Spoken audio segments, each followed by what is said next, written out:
देश की जनता पर महंगाई की डबल मार लगातार पड़ रही है।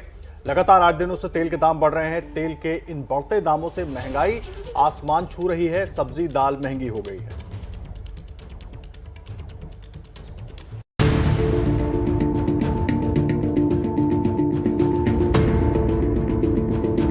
कम खाएंगे और क्या कर सकते हैं। आधा बिक्री हो चुका। बढ़ती महंगाई से लोग त्राहिमाम कर रहे हैं। देश की राजधानी दिल्ली में तो दुकानें सज गई हैं, लेकिन रौनक बाजारों से गायब है। इसकी वजह है महंगाई। आम आदमी की जेबें खाली हो रही हैं क्योंकि महंगाई लगातार बढ़ रही है। पेट्रोल और डीजल के भाव दिन पर दिन बढ़ते जा रहे हैं, जिसका असर और भी चीजों पर पड़ रहा है, खास करके सब्जियों पर।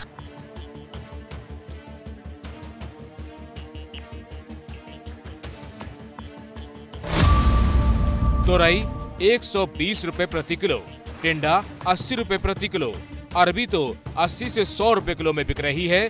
भिंडी भी 80 रुपए किलो है और नींबू 200 से 250 रुपए किलो में बिक रहे हैं।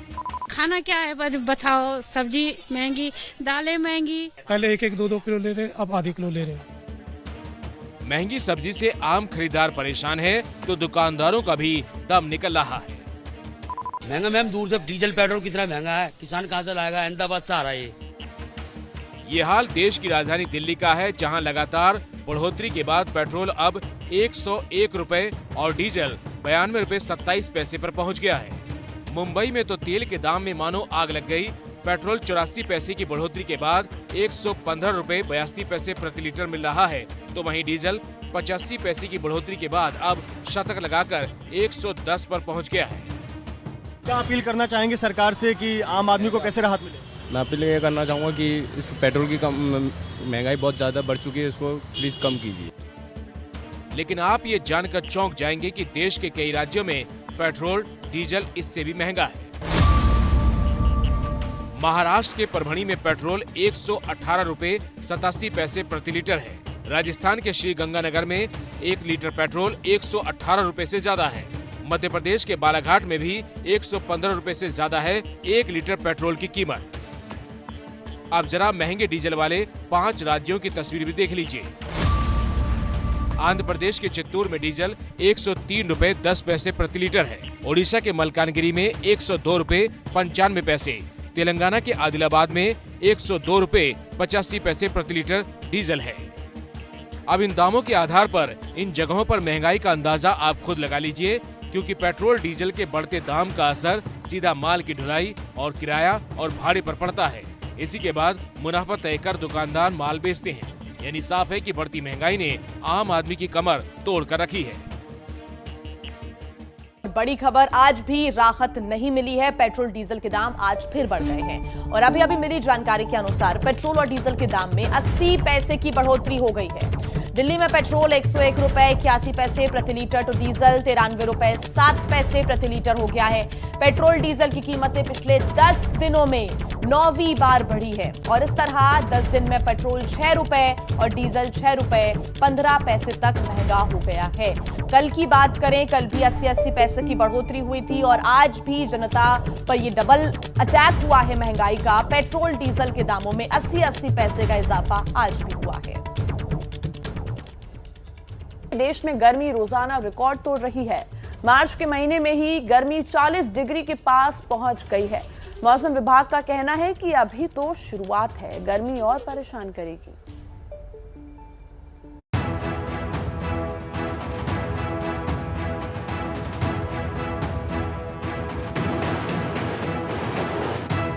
उत्तर से लेकर दक्षिण तक गर्मी का कदर है।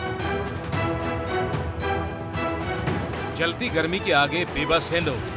आधे हिंदुस्तान में गर्मी का येलो अलर्ट है। दिल्ली समेत पूरे उत्तर भारत में पिछले कुछ दिनों से हीट वेव का अटैक जारी है और गर्मी के ये थपेड़े लोगों के लिए आफत की हवा बन गए हैं। मौसम विभाग ने चेताया है कि दिल्ली में अधिकतम तापमान 40 डिग्री के पार पहुंच सकता है और अगर ऐसा हुआ तो दिल्ली में गर्मी का 70 साल का रिकॉर्ड टूट जाएगा। मार्च के महीने में रिकॉर्ड तोड़ गर्मी ऐसा कहर बरपा रही है कि दिल्ली से लेकर हैदराबाद और राजस्थान से लेकर मुंबई तक लोग लू के थपेड़े में फंसे हैं। ये तस्वीरें देश के अलग अलग राज्यों के अलग अलग शहरों की हैं, जहां गर्मी सितम बरपा रही है। जूस की दुकानों पर लोगों की भीड़ बढ़ गई है तो बाजार पानी के ठंडे मटकों से सज गए। दिल्ली और यूपी में गर्मी ने जब से अपने तेवर बरसाने शुरू किए, दोपहर में सड़कों पर सन्नाटा दिखने लगा। मौसम विभाग का अनुमान है कि आने वाले 10 दिनों में ये गर्मी और बढ़ेगी, क्योंकि अभी मौसम से कोई राहत नहीं मिलने वाली। रेन का तो कोई संभावना नहीं है नेक्स्ट 10 डेज। और बाकी जो राष्ट्रीय राजधानी का एनसीआर रीजन है और हमारा जो मध्य प्रदेश का इलाका है ज़्यादा अफेक्ट हो रहा है, और महाराष्ट्र का अंदरूनी, ठीक है। तो ये कंसर्न है, बारिश नहीं होगा नेक्स्ट 10 डेज ये एरिया में। तो इस तपती गर्मी में बच सकें तो धूप से बचें और लू के थपेड़ों में बाहर ना निकलें। और हाँ, पानी पीते रहें, क्योंकि गर्मी का पारा फिलहाल तो नीचे आने वाला नहीं है। देखिए, एबीपी न्यूज की खबर का असर हुआ है। हमने कल रात घंटी बजाओ शो में राजस्थान के सरिस्का टाइगर रिजर्व में लगी आग की खबर दिखाई थी। इसके बाद पीएम मोदी ने राजस्थान के मुख्यमंत्री अशोक गहलोत से बात कर हर संभव मदद का भरोसा दिया। लेकिन सवाल है कि इतनी भयंकर आग आखिर भड़की कैसे? क्या इसके पीछे कोई लापरवाही है? दिल्ली से करीब 200 किलोमीटर दूर राजस्थान के अलवर जिले में मौजूद सरिस्का टाइगर रिजर्व।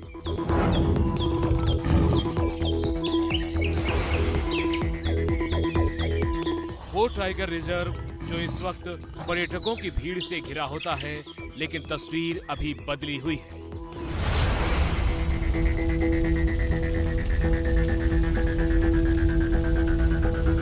सरिस्का का ये खूबसूरत इलाका आग और धुएं में घिरा हुआ है।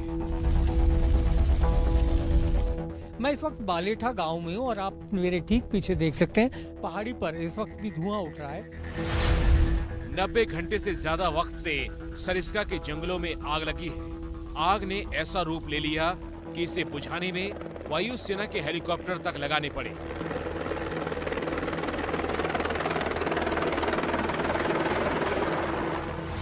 कुछ इस तरीके से सेना के हेलीकॉप्टर के जरिए जंगल में लगी आग को बुझाने की कवायद चल रही है। आप देख सकते हैं कि सेना का ये हेलीकॉप्टर है और ये इस तरीके से पानी लेकर यहाँ पहुँचता है और जिन पैचेस पर इस वक्त आग लगी हुई है वहाँ पर पानी को फेंका जाता है। सिर्फ 3 दिन में ही इस आग ने 15 किलोमीटर से ज्यादा इलाके को अपनी जद में ले लिया है, जिसे बुझाने के लिए अलवर के अलावा जयपुर और दौसा से वन मंडल की टीमें बुलानी पड़ी। सवाल ये है कि क्या लापरवाही ने देश के इस खूबसूरत जंगली हिस्से को आग की लपटों में झोंक दिया? सवाल ये भी कि जो वन क्षेत्र देश और दुनिया के पर्यटकों को अपनी ओर खींचता है, क्या वहाँ बड़ी लापरवाही बरती गई जिससे सरिस्का सुलग उठा? सवाल ये है कि क्या वीवीआईपी की आवभगत में ऐसे खोए रहे वन विभाग के अफसर कि अपनी जिम्मेदारी को ही भुला बैठे, जिससे आग वक्त रहते बुझ नहीं सकी और जंगल का एक बड़ा हिस्सा राख बन गया? ऐसे एक नहीं, कई सवालों की आंच दूर तक महसूस हो रही है, जिनका जवाब किसी के पास नहीं है। हाँ, वो तस्वीर जरूर मौजूद है जिन्होंने ऐसे सवालों को बड़ा बना दिया। इस तस्वीर में 3 लोगों को आप देख सकते हैं। इनमें से एक चेहरा किसी के लिए अनजाना नहीं है। ये है देश की दिग्गज हस्ती और पूर्व क्रिकेटर सचिन तेंदुलकर की पत्नी अंजलि तेंदुलकर। उनके बगल में उनकी फ्रेंड, जिनका चेहरा नहीं दिख रहा, लेकिन अंजलि के ठीक सामने गुलाबी रंग की शर्ट में एक शख्स को आप देख सकते हैं। ये कोई और नहीं, सरिस्का के चीफ कंजर्वेटर ऑफ फॉरेस्ट यानी CCF RN मीणा है, जिनके हाथों में इस सफारी की स्टीयरिंग है जिस पर अंजलि बैठी है। CCF RN मीणा अंजलि तेंदुलकर से कैमरे की ओर देखने को कह रहे हैं। सफारी के आगे 2 टाइगर भी इस दौरान नजर आ रहे हैं। वायरल हो रहा ये वीडियो 27 मार्च का है, जब सचिन तेंदुलकर की पत्नी अंजलि अपने 2 दोस्तों के साथ सरिस्का टाइगर रिजर्व घूमने आई थी। बताया जा रहा है कि आग उसी तारीख को जंगल के एक पहाड़ी हिस्से में लगी जो बुझा ली गई, लेकिन फिर आग लगने की सूचना मिली और आरोप है कि तब गंभीरता नहीं दिखाई गई और आग ने सरिस्का के 20 वर्ग किलोमीटर के इलाके को अपनी गिरफ्त में ले लिया। आरोप है कि वन विभाग के लोग अंजलि और उनकी दोस्तों की खिदमत में जुटे हुए थे, इसलिए आग ने इतना बड़ा रूप लिया।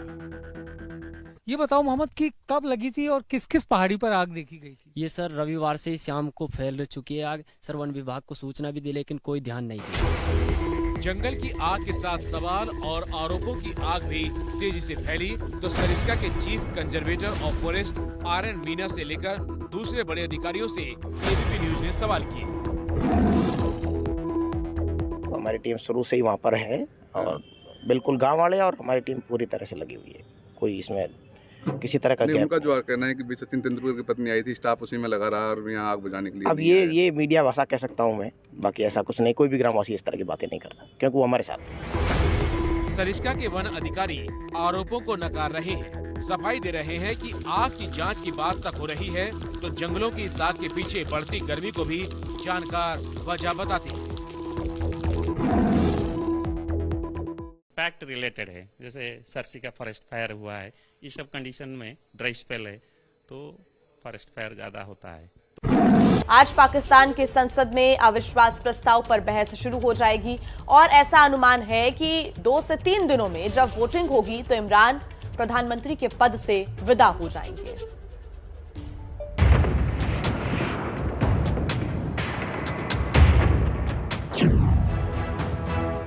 दुनिया ये जानने को बेताब है कि पाकिस्तान के पीएम इमरान अब सत्ता में कितने दिनों के मेहमान हैं।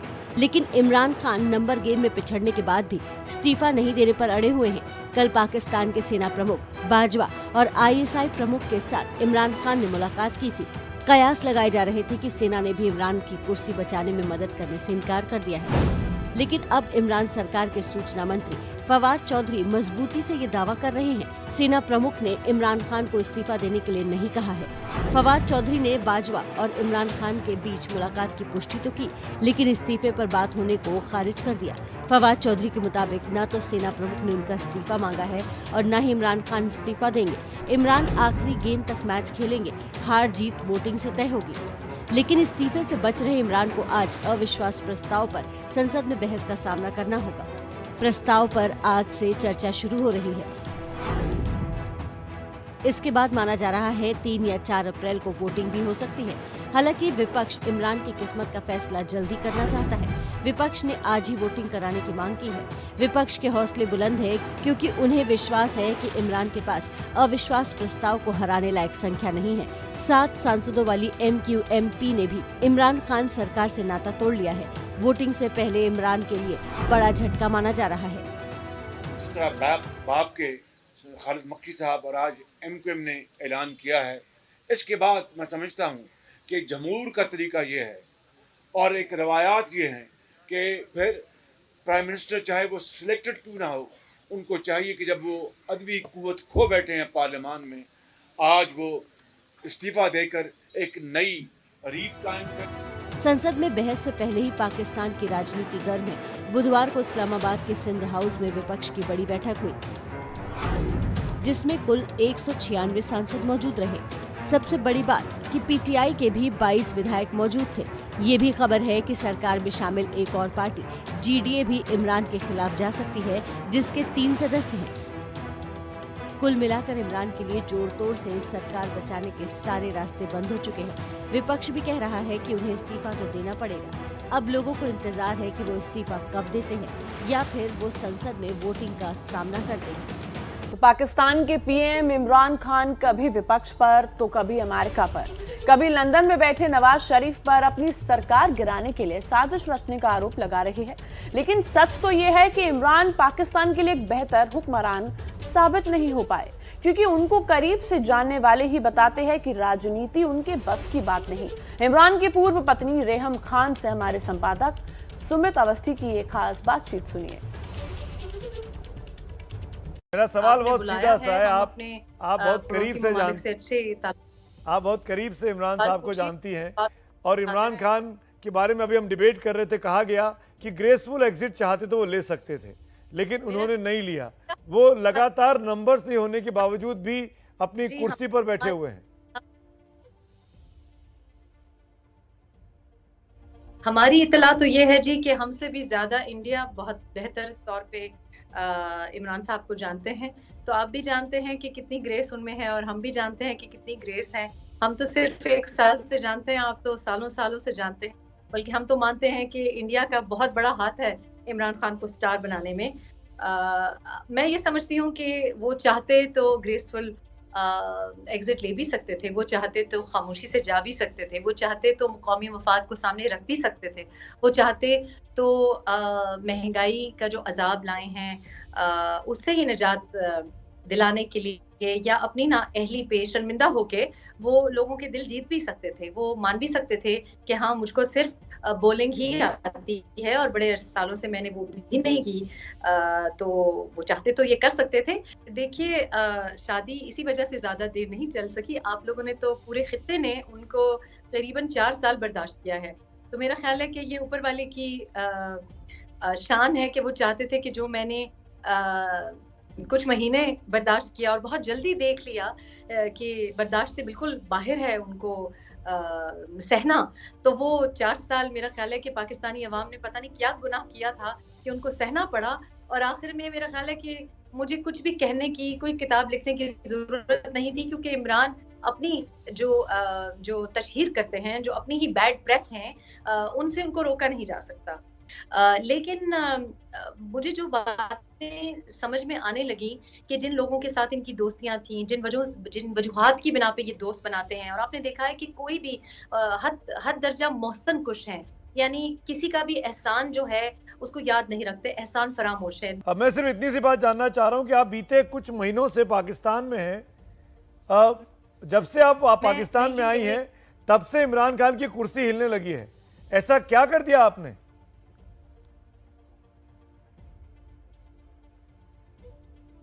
देखिए, हम मलंग लोग हैं, जहां से मेरा ताल्लुक है, तो हम जब दुआ के लिए हाथ उठाते हैं तो वो दुआ ही काफी होती है। तो नवंबर में हम वापस आए हैं और मेरा ख्याल था कि अब बहुत हो गई, ऑपोजिशन को भी थोड़ी सी हिम्मत करनी चाहिए। वो ऐसा लग रहा है कि उंगली कटा के शहीद होना चाह रहे हैं। देखिए, उंगली कटा के तो कोई नहीं शहीद होता। आपको पता है कि शहादत का जो मर्तबा है वो वहां तक नहीं पहुंच सकते, ना वो जुल्फिकार अली भुट्टो हैं। अब ये जो खत हिला हिला के दिखा रहे हैं, पता नहीं किस माशूक का खत है जो कि छुपाया जा रहा है, दिखाया नहीं जा रहा, इसलिए क्योंकि ये जुल्फिकार अली भुट्टो बनने की नाकाम कोशिश कर रहे हैं। जुल्फिकार अली भुट्टो साहब के ये कहीं भी नजदीक पहुंचने की सोचे भी ना, और ना इनको मुल्क जुल्फिकार अली भुट्टो समझता है।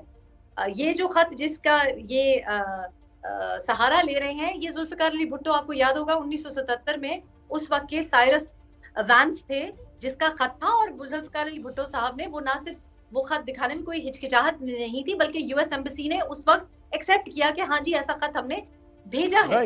और वो और बात थी, ये वहां से एक बात, तो मुझे तो पता है कि इनको फिल्में बनाने का बड़ा शौक है। मैं उम्मीद कर रही हूँ कि आप क्रिकेट तो नहीं खेल सकते, लेकिन कोई स्टैंड अप कॉमेडी या बॉलीवुड, कुछ ऑफर्स जो पहले इनके लिए थी, वो आप लोग फिर इनसे मोहब्बत का जो है वो मिस खान, इजहार कर। देखिए, दिल के मरीजों के लिए स्टेंट सर्जरी किसी वरदान से कम नहीं है, लेकिन जिंदगी देने वाला यही स्टेंट ही अब सवालों के घेरे में है।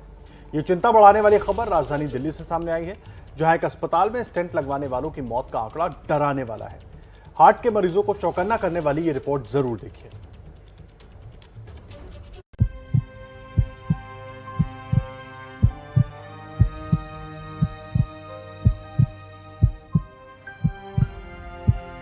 मेरी किस्मत फूटी थी कि मैं इसको ले गया। बाद में यूँ कहने लगे कि ये तो खत्म हो गए हैं। सीनियर डॉक्टर वहाँ प्रेजेंट नहीं था, वहाँ ट्रेनीज थे। 10 मिनट बाद उन्होंने कट लगाया, फिर उनको देखने भी नहीं दिया।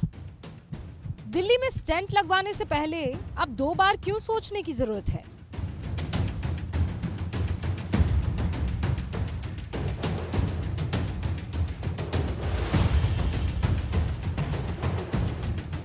जीवन रक्षक स्टेंट क्यों हो गया है जानलेवा? ये सवाल पूछना इसलिए जरूरी है क्योंकि दिल्ली के राजीव गांधी अस्पताल में दिल के मरीजों की मौत का आंकड़ा डरा देने वाला है। कल दिल्ली विधानसभा में दिल्ली के स्वास्थ्य मंत्री सत्येंद्र जैन से सवाल पूछा गया कि राजीव गांधी अस्पताल में स्टेंट डालने के बाद कितने मरीजों की मौत हुई, तो उनके जवाब ने सबको चौंका दिया। एक कार्डियोलॉजी विभाग में मृत्यु की कुल संख्या बस 2020 में 70 और 2021 में 148 थी।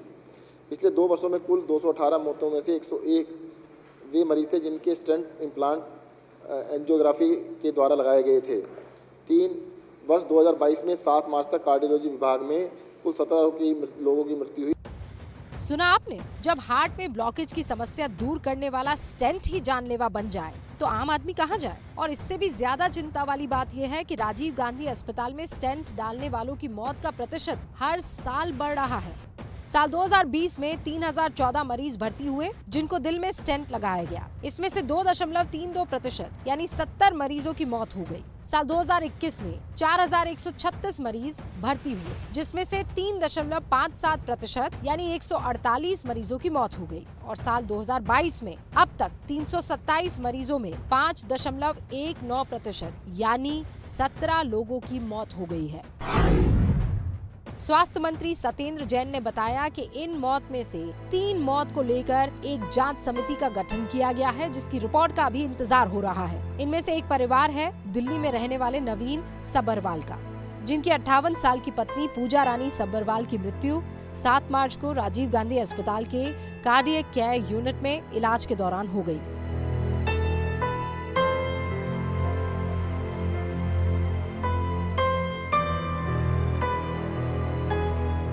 पूजा के घर वालों ने राजीव गांधी अस्पताल पर लापरवाही का आरोप लगाया है और दोषियों को कड़ी सजा देने की मांग की है। मेरी किस्मत फूटी थी कि मैं इसको ले गया हूँ। आपको लगता है कि स्टेंट डालने के बाद इस तरह से मौत होनी चाहिए? नहीं होनी चाहिए, नहीं होनी चाहिए। स्टेंट तो मामूली चीज है। मामूली तो हमारे मोहल्ले में कईयों के स्टेंट डले हुए हैं। इन लोगों औरतों ने कहा तब मैं इसको ले गया, नहीं तो मैं तो ले जाता ही ना। आपको लगता है कि जो स्टेंट डाला गया वो गलत डाला गया? गलत डाला है। वो मेरी घरवाली ठंडी नीली पड़ी है। स्टेंट डालने में गलती करी है। सीनियर डॉक्टर वहाँ प्रेजेंट नहीं था, वहाँ ट्रेनीज थे। ट्रेनीज हमें पता चला है ट्रेनीज प्रेजेंट थे। और जिनकी 2 और की जिनकी हमारे साथ ही उनकी डेथ हुई है, उनके पास एक के पास वीडियो भी है। ये जो राजीव गांधी हॉस्पिटल है, या तो यहाँ ताले लग जाए या तो यहाँ पे सख्त से सख्त कार्रवाई की जाए।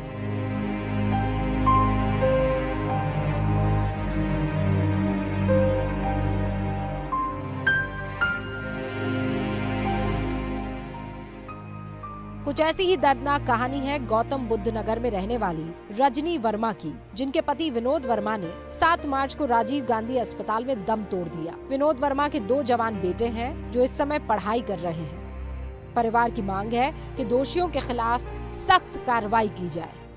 उन्होंने चाय भी पी थी, टॉयलेट भी मैंने करवाया था उनको। टॉयलेट करवा के फिर बिल्कुल आंखों के सामने सीधी अच्छे खासे बैठे हुए थे। वो क्या नाम बोलते, सामान मंगवाया था बच्चों से, सामान लेके आए, फिर बाद में यूँ कहने लगे कि ये तो खत्म हो गए हैं थोड़ी देर, तो 1-2 घंटे के बाद। लापरवाही यही है जी, उन्होंने कोई करते बार यहाँ पर जो कट लगाया है, कट में उनपे कोई गलत नस कटी है, क्योंकि उसमें से ब्लड भी आ रहा था। हमने खुद देखा था, फोटो भी हमारे पास अवेलेबल। हादसा हो भी गया तो हमें जवाब तो दे कोई, वहाँ पर जवाब देने वाला कोई मौजूद नहीं है। सब भाग गए वहाँ से, पूरा हॉस्पिटल खाली हो गया, बस गार्ड रह गए वहाँ पर। और इस वक्त की बड़ी खबर पर नजर डालेंगे। यूक्रेन में युद्ध के मोर्चे से इस वक्त की बड़ी खबर ये कि स्वीडन के न्यूज चैनल TV4 ने दावा किया है परमाणु हथियारों से लैस रूस के 2 जहाजों ने स्वीडन की वायु सीमा का उल्लंघन किया है। रूस के न्यूक्लियर बॉम्बर के साथ 2 फाइटर प्लेन में स्वीडन की एयर स्पेस में ये प्लेन घुस गए हैं। हालांकि स्वीडन नेटो का मेंबर नहीं है, लेकिन रूस के इस कदम से यूरोप में तनाव और बढ़ सकता है। ये दावा किया है चैनल TV4 ने। रूस के 4 जेट्स ने वायु सीमा में एंट्री कर ली है। ये बड़ा दावा चैनल TV4 ने किया है। हालांकि नेटो का सदस्य स्वीडन नहीं है, लेकिन उसके बावजूद भी रूस के इस कदम से यूरोप में तनाव और भी ज्यादा बढ़ सकता है। स्वीडन का ही न्यूज चैनल है TV4 जिसने दावा किया है कि परमाणु हथियारों से लैस रूस के 2 जहाज हैं जिन्होंने स्वीडन की वायु सीमा का उल्लंघन किया है। और साथ ही रूस यूक्रेन के बीच जंग के माहौल में दुनिया का उम्मीदें भारत से बड़ी है। उधर अमेरिका रूस पर नकेल कसने के लिए लगातार भारत की मदद मांग रहा है, तो रूस प्रतिबंधों से कराहती अपनी अर्थव्यवस्था को बचाने के लिए पारंपरिक दोस्त भारत की तरफ देख रहा है। इसी उम्मीद के साथ रूस के विदेश मंत्री 2 दिनों के भारत दौरे पर आ रहे हैं। मुलाकात में क्या बात हो सकती है, हमारी इस रिपोर्ट में देखिए।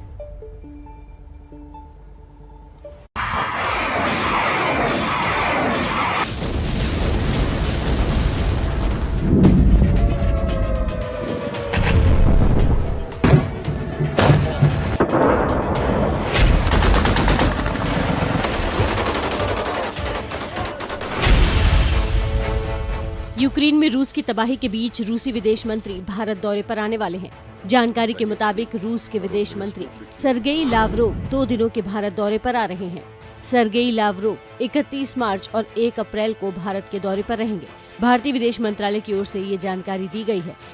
यूक्रेन के खिलाफ 24 फरवरी को जंग छेड़ने के बाद रूसी मंत्री की ये भारत में पहली उच्च स्तरीय यात्रा होगी। लावरोव की यात्रा ऐसे वक्त में होने जा रही है जब अमेरिका के डिप्टी NSA दलीप सिंह भारत आने वाले हैं। दलीप सिंह 30-31 मार्च को दिल्ली में रहेंगे।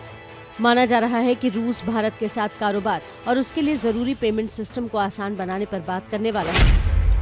लावरोव की इस यात्रा का मकसद रूस से कच्चे तेल की खरीद से जुड़ा है, तो मुमकिन है कि पश्चिम देशों की ओर से रूस पर लगाए गए तमाम प्रतिबंधों और स्विफ्ट पेमेंट सिस्टम से रूस को बाहर करने के चलते दोनों देशों के विदेश मंत्रियों में रुपए और रूबल में भुगतान करने पर चर्चा हो सकती है।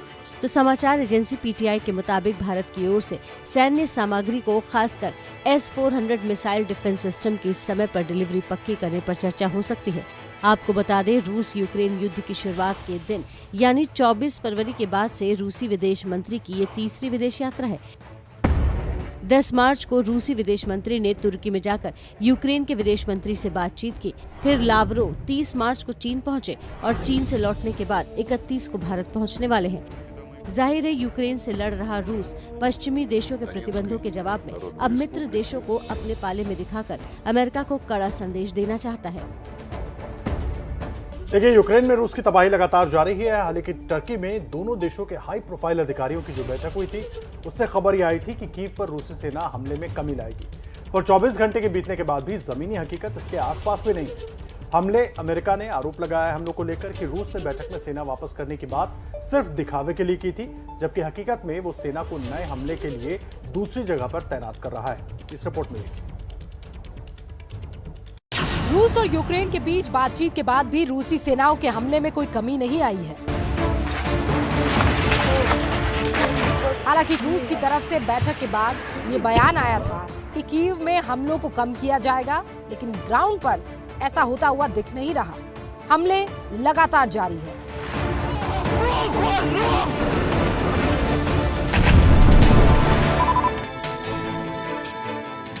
रूसी रक्षा मंत्रालय ने वीडियो जारी करके यूक्रेनी सेना के एक एयर डिफेंस सिस्टम S-300 को तबाह करने का दावा किया है। वीडियो में दिख भी रहा है कि S-300 एयर डिफेंस सिस्टम पूरी तरह से तबाह हो गया है। उसकी मिसाइल लॉन्च ट्यूब्स बिखरी पड़ी है।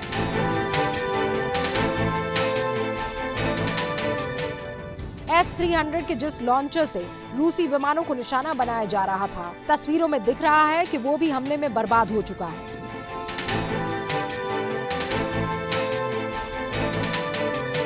इसका राडार सिस्टम, मिसाइलों का भंडार, सब कुछ रूसी सेना की स्ट्राइक में खाक हो चुका है।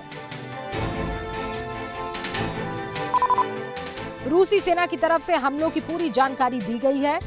इसी बात से आरोप लगाए जा रहे हैं कि शांति समझौते के लिए हुई बैठक में जो बात रूस की तरफ से कही गई थी, उसका पालन नहीं हो रहा है। यूक्रेन के अलग अलग शहरों पर रूसी सेना अपने हमलों को कम नहीं कर रही है। अमेरिका ने इस पर बेहद चिंता जताई है। पेंटागन ने बयान जारी करके रूस पर झूठ बोलने का आरोप लगाया है। अमेरिका कह रहा है कि रूसी सेना अपनी तैनाती की जगह बदल रही है, सेना को हटा नहीं रही है। जो तस्वीर आ रही है, जो वीडियो जारी किए जा रहे हैं, उनसे साफ झलक रहा है कि अमेरिकी रक्षा मंत्रालय का रूस पर लगाया ये आरोप सही है, क्योंकि रूसी सेना के हमले हो रहे हैं और लगातार गोलाबारी और बमबारी जारी है। हालांकि तुर्की के इस्तांबुल में 29 मार्च को हुई बैठक को बेहद पॉजिटिव नजरिए से देखा जा रहा था। दावा किया जा रहा था कि बेहद सकारात्मक बैठक हुई है। रूस की तरफ से भी ये कहा गया कि बैठक में पॉजिटिव फैक्टर तो था, लेकिन अभी ये नहीं कहा जा सकता कि बैठक से कोई बड़ा नतीजा निकला है। रूसी रक्षा मंत्रालय के मुताबिक मिसाइल हमले में डॉनबास इलाके के एक बड़े फ्यूल डिपो को नष्ट किया गया है। इसके नष्ट होने से यूक्रेनी सेनाओं को तेल की सप्लाई कट गई है। इसके अलावा दावा ये भी किया गया है कि अटैक में यूक्रेनी सेना के 2 बड़े डिपो, जिसमें बड़ी मात्रा में रॉकेट्स और तोपों में इस्तेमाल होने वाले गोले रखे गए थे, उन्हें भी बर्बाद कर दिया गया है। यूक्रेन को महीने भर से ज्यादा हो चुकी इस जंग से कितना नुकसान हुआ है, इसका अंदाजा फिलहाल तो तस्वीरों से लग ही पा रहा है। सैटेलाइट तस्वीरों में बर्बादी का पैमाना साफ दिख रहा है। सैटेलाइट से ली गई ये तस्वीरें मारियोपोल इलाके की है, जहां पर भयानक तबाही हुई है। वहां के मेयर ने दावा किया है कि रूसी सेना के हमले में कम से कम 5000 लोग मारे गए हैं। सैटेलाइट तस्वीरों में इमारतों को हुआ नुकसान दिख रहा है। इतने बड़े विनाश की वजह से मारियोपोल में लोगों की हालत बेहद खराब है। ज्यादातर लोग तो यहाँ से भाग चुके हैं, लेकिन जो बचे हुए हैं उन्हें पेट भरने के लिए ना तो खाना ठीक से मिल पा रहा है और ना ही पीने का साफ पानी। दुकानों के बाहर लंबी लंबी कतारें दिख रही हैं।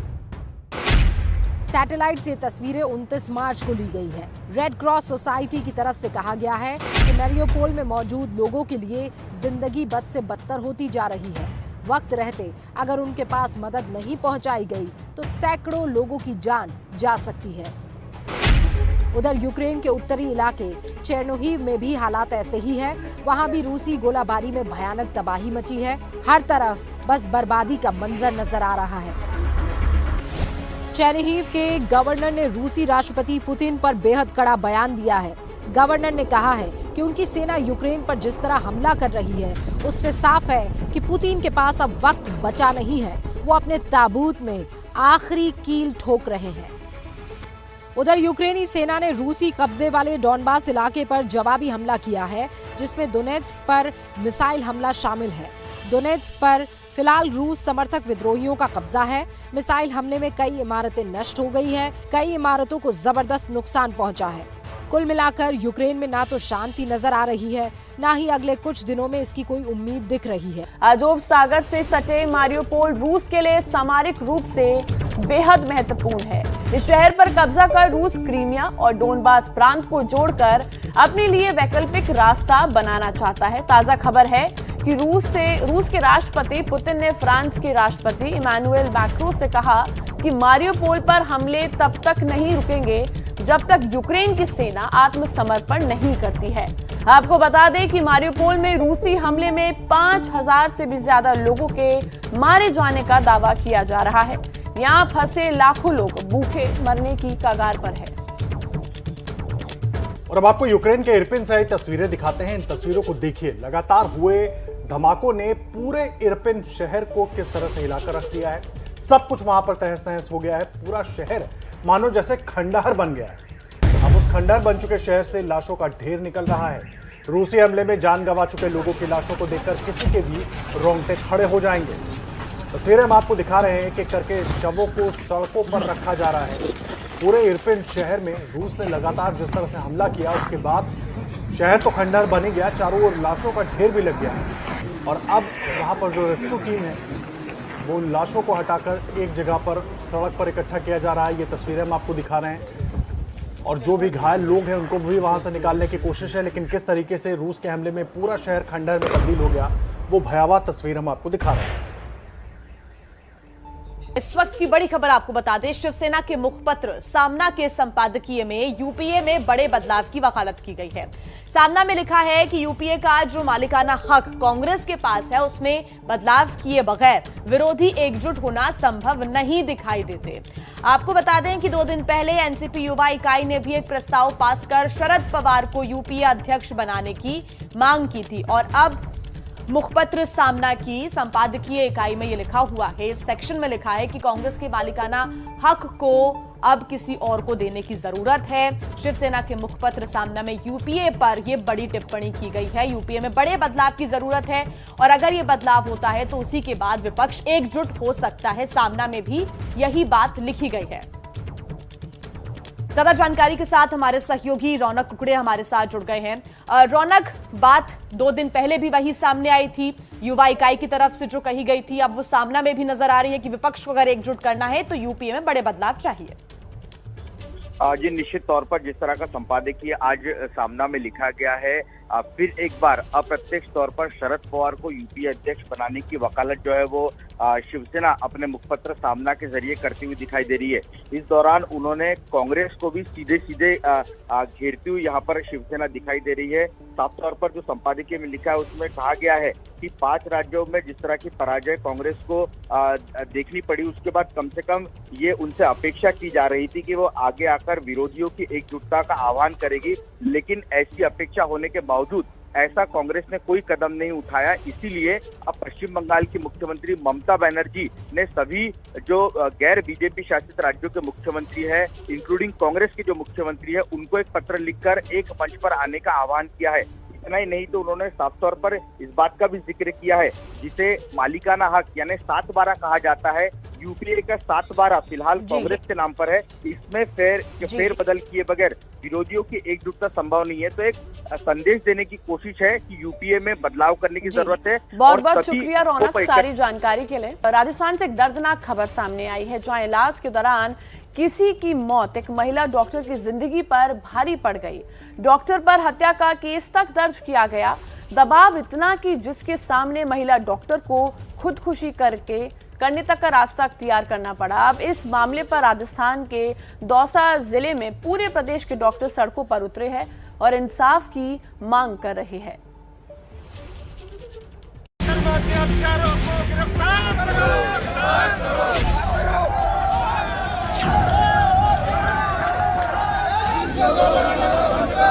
ये केस हो गया, ये अब ये लोग मुझे मार डालेंगे। हम लोग बेटा कुछ नहीं होगा तेरे को, भैया जेल भी जाना पड़ेगा हमको। इलाज के दौरान मौत की घटना ने एक डॉक्टर को धारा 302 में फंसा दिया और फिर डॉक्टर को मौत को गले लगाने के लिए मजबूर होना पड़ा। अर्चना के हत्यारों को फांसी दो। ये मजबूर करने वाले जो लोग हैं उसी के खिलाफ इंडियन मेडिकल एसोसिएशन ने हॉस्पिटल से लेकर सड़क पर प्रदर्शन किया।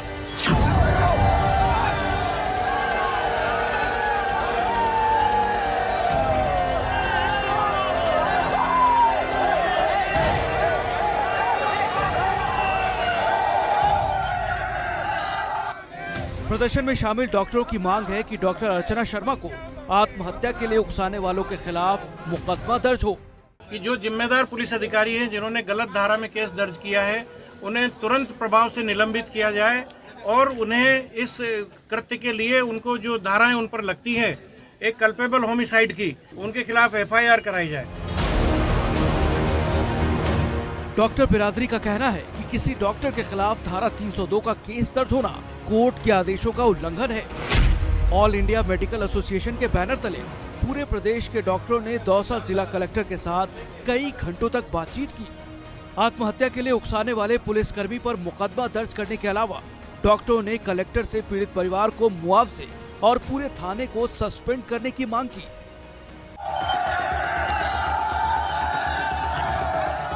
पुलिस के मुताबिक दौसा के आनंद हॉस्पिटल में सोमवार को एक गर्भवती की मौत के बाद परिजनों ने शव के साथ हॉस्पिटल के गेट पर प्रदर्शन किया था।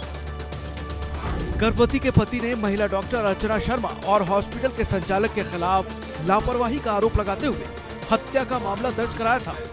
तत्व हैं जो परेशान कर रहे थे इसको काफी दिनों से। यही बोले भैया ये डॉक्टर नहीं है, ये केस हो गया, ये अब ये लोग मुझे मार डालेंगे। हम लोग बेटा कुछ नहीं होगा तेरे को, बोले भैया जेल भी जाना पड़ेगा हमको। बोले तेरे को कहीं नहीं जाना, कोई जेल नहीं जाना, हम लोग है ना।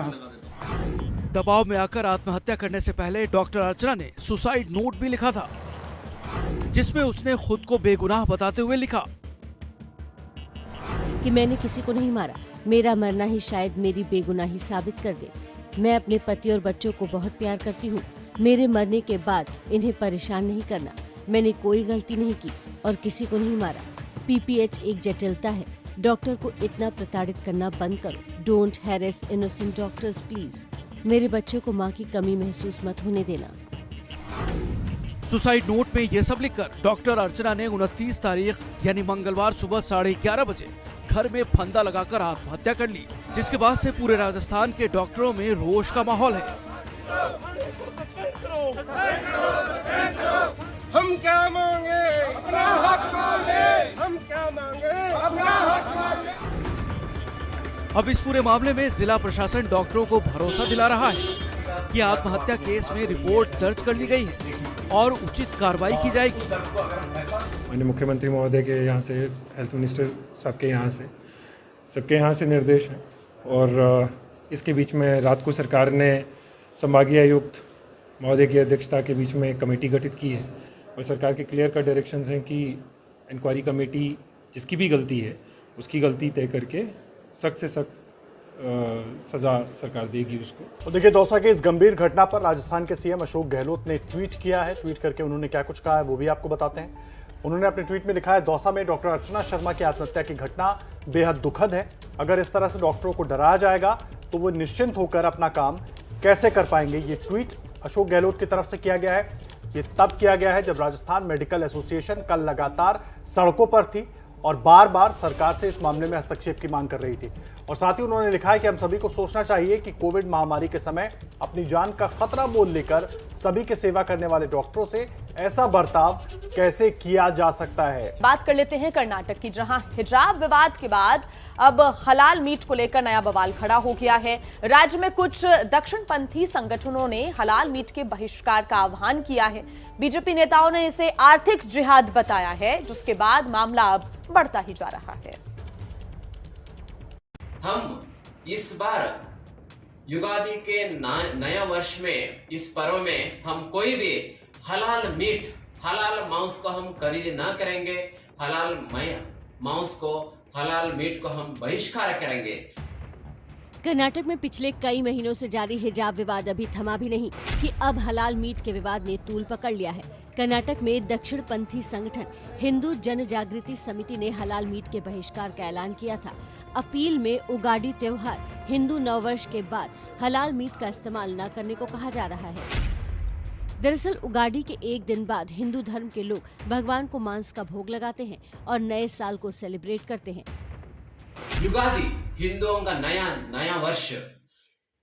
इस समय बहुत सारे हिंदू के घर में नॉन वेज करने का एक प्रथा है। हम सभी हिंदुओं को, हिंदू समाज को आह्वान करते हैं, हम इस बार युगादि के नया वर्ष में इस पर्व में हम कोई भी हलाल मीट, हलाल मांस को हम खरीद ना करेंगे। हलाल मांस को, हलाल मीट को हम बहिष्कार करेंगे। हिंदू जन जागृति समिति की अपील के बाद इस मामले में तूल पकड़ लिया है। बीजेपी के राष्ट्रीय महासचिव और कर्नाटक के चिकमंगलूर विधायक भी इस विवाद में कूद पड़े और ट्वीट कर लोगों से हलाल मीट नहीं खरीदने की अपील कर डाली। मैं सभी हिंदुओं से कहना चाहता हूँ, आप हलाल मीट का सेवन ना करें। यह एक तरह का आर्थिक जिहाद है। हम सबको इसके खिलाफ मिलकर लड़ना होगा। सीटी रवि के बयान के बाद कर्नाटक की सियासत गर्मा गई। विपक्ष हलाल मीट के मुद्दे पर कर्नाटक की बीजेपी सरकार पर हमलावर हो गई। पूर्व मुख्यमंत्री जेडीएस नेता एचडी कुमारस्वामी ने सीटी रवि पर हमला बोला और बीजेपी पर बांटने वाली राजनीति करने का आरोप लगा दिया। Demanding the government whoever creating problem in public domain by giving several statements about disturbing the communal harmony. Those kind of people who are there, I am not bothered. Whether they are the minister, they are the MLAs, they are an important person. You must take action to maintain the harmony of this state. वहीं कांग्रेस का कहना है कि BJP के पास मुद्दे नहीं है और वो इस तरह के मुद्दे को लाती है जिससे लोगों को बांटा जा सके और चुनाव में जीत हासिल हो सके। बीजेपी के पास कोई विषय नहीं है, सब्जेक्ट नहीं है, इलेक्शन आ रहा है, उनको पता नहीं चल रहा क्या करना बल्कि तो जो है अब हलाल कट, हराम कट, झटका पटका लेके निकले हैं। हिजाब का लाए, उसके बाद ये एक सिविल कोड लाए, अब जो है हलाल कट लाए। इससे कोई परिणाम कर्नाटक के मतदाताओं पर नहीं होता। हलाल मीट के मामले पर जब राज्य के मुख्यमंत्री से सवाल किया गया तो सीएम बासवराज बोम्बई का जवाब सुनिए।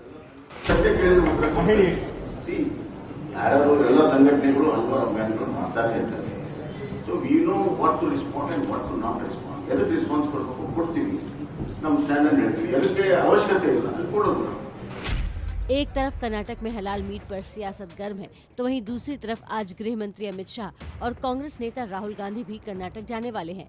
ऐसे में कर्नाटक का सियासी पारा पूरी तरह से गर्म होगा, इसकी उम्मीद की जा रही है। तो शिवपाल यादव ने कल विधायक पद की शपथ ली और शपथ के बाद वो सीधे सीएम आवास पहुंच गए। शिवपाल सीएम योगी से 20 मिनट तक मुलाकात की। सीएम योगी से मिलने पर राजनीति गरमाई गई है।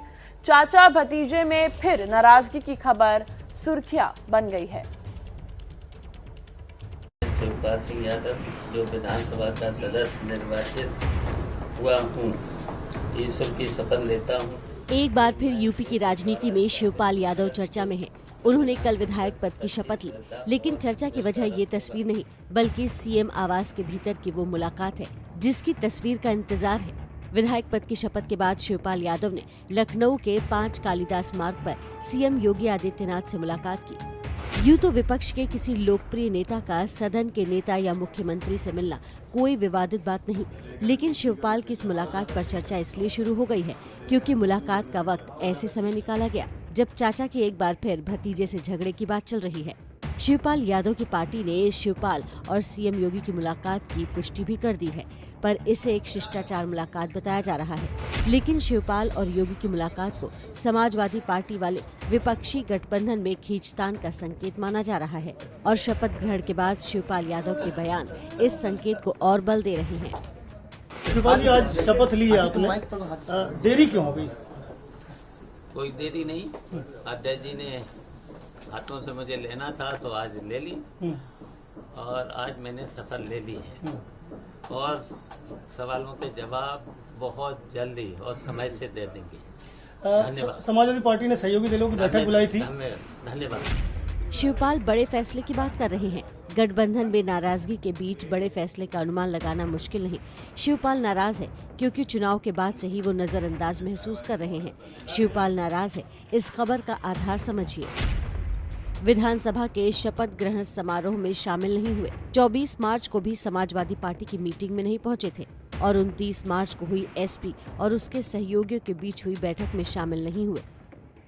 ये उसी दिन की तस्वीर है जब 29 मार्च को अखिलेश यादव सहयोगियों के साथ मीटिंग कर रहे थे, लेकिन चाचा शिवपाल बैठक से दूरी बनाते हुए इटावा के भरथना में भागवत कथा सुनने में लीन थे।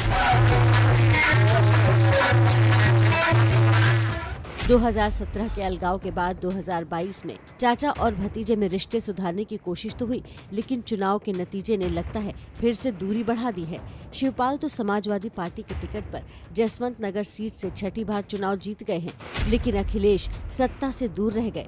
अब जिस तरह उन्हें पार्टी की बैठकों में बुलाया नहीं जा रहा है, उससे चाचा के फिर भतीजे से नाराज होने की चर्चा जोरों पर है और सीएम योगी से मुलाकात उस चर्चा को और हवा दे रही है।